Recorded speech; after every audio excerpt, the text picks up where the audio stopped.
وَيُبَيِّنُ آیَاتِهِ لِلنَّاسِ لَعَلَّهُمْ يَتَذَكَّرُونَ، اور اللہ اپنی آیات واضح کر رہا ہے لوگوں کے لیے تاکہ وہ نصیحت اخذ کریں۔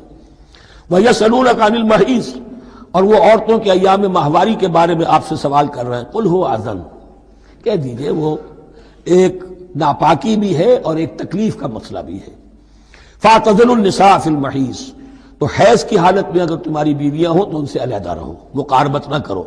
وَلَا تَقْرَبُوهُنَّ حَتَّى يَطْهُرْنَ، اور ان سے مقاربت نہ کرو یہاں تک کہ وہ پاک ہو جائیں۔ فَإِذَا تَطَهَّرْنَ، اور جب وہ خوب پاک ہو جائیں، فَأْتُوهُنَّ مِنْ حَيْثُ أَمَرَكُمُ اللَّهُ، تو اب ان کی طرف جاؤ، جو بھی تمہیں تعلق قائم کرنا ہے کرو، جہاں سے کہ تمہارے رب نے تمہیں حکم دیا، اللہ نے حکم دیا ہے۔ یہ اللہ کا حکم کیا ہے؟ یہ ہے امر طبیعی، ہر انسان جانتا ہے، ہر حیوان کو معلوم ہے، وہ طبیعی شے ہے۔ لیکن یہ کہ اب عورتوں کے ساتھ بھی اگر انسان جو ہے وہ لواطت کا فعل شروع کر دے، قوم عمل لوط، تو ظاہر بات ہے کہ عمل قوم لوط تو وہ چیز جو ہے غلط ہے، وہ حرام ہے۔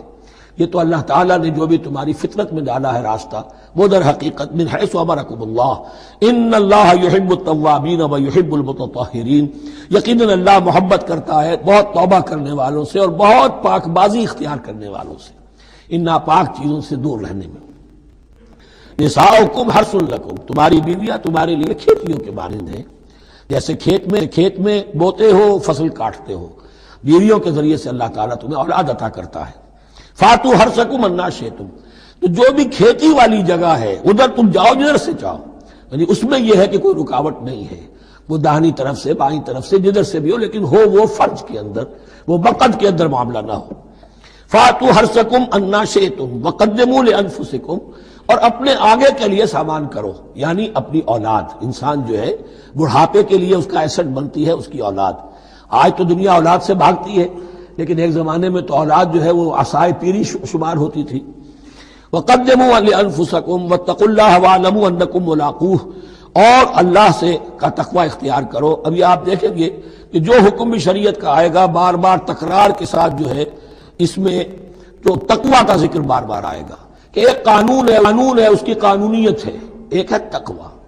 قانون کی لاکھ پیروی کی جا رہی ہے، تقوی نہ ہو تو وہ قانون جو ہے وہ مذاق بن جائے گا، تماشا بن جائے گا۔ اس کے بعد مثالیں آئیں گی ابھی۔ واتقوا اللہ واعلموا انکم ملاقوہ، اور اللہ کا تقوی اختیار کرو اور جان لو تمہیں اس سے مل کر رہنا ہے، حاضر ہونا ہے اس کے جناب میں۔ وبشر المؤمنین، اور اے نبی اہل ایمان کو بشارت دے دیجئے۔ ولا جنبا الا عابری سبیل حتی تغتسلوا، اسی طریقے اگر تم حالت جنابت میں ہو، اگر اپنی بیویوں سے تم نے وہ تعلق قائم کیا ہو، مباشرت کی ہو، یا یہ کہ اور کسی اور طرح کی اسی وہ احتلام وغیرہ کی شکل ہو گئی ہو، تب بھی تم نماز کے قریب نہ جاؤ حتی تغتسلوا، جب تک کہ غسل نہ کر لو۔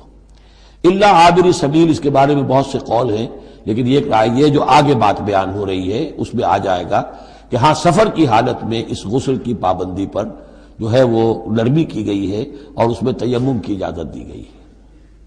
وَإِن كُنتُم مَرْضَىٰ، اور اگر تم ہو بیمار، أَوْ عَلَىٰ سَفَرٍ، آدمی مریض ہے، نہانے میں اندیشہ ہے، بخار بہت تیز ہے یا کچھ اور ہے معاملہ ہے، أَوْ عَلَىٰ سَفَرٍ، یہ سفر میں ہے، أَوْ جَاءَ أَحَدٌ مِّنكُم مِّنَ الْغَائِطِ، یا یہ کہ تم میں سے کوئی جو ہے قضاء حاجت کے بعد آیا ہے، أَوْ لَامَسْتُمُ النِّسَاءَ، یا تم نے عورتوں کے ساتھ مباشرت کی ہے، فَلَمْ تَجِدُوا مَاءً، اور تم پانی نہ پاؤ، یعنی یہ تمام صورتیں کہ جس میں غسل واجب ہے یا یہ کہ وضو واجب ہے، تو ان دو صورتوں میں سے اگر بیماری راستے میں حائل ہے، سفر میں ہونے کی وجہ سے پانی نہیں ہے، یا کوئی اور وجہ ایسی ہے کہ پانی ہے دستیاب نہیں ہے، فَتَيَمَّمُوا صَعِيدًا طَيِّبًا، تو تیمم کر لیا کرو۔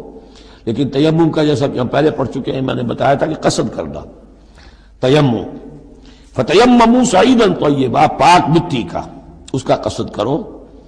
فَامْسَحُوا بِوُجُوهِكُمْ وَأَيْدِيكُمْ، اور پھر اپنے چہروں کو اور اپنے ہاتھوں کو اس سے بسا کر لو، بل لو۔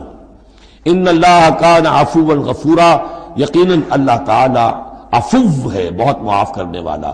یہی لفظ ہے جو حضرت عائشہ سے جو مروی ہے دعا لیلۃ القدر کی، اللہم انک عفو تحب العفو فاعف عنی، اے اللہ تو عفو ہے، تو ہے ہی معاف فرمانے والا۔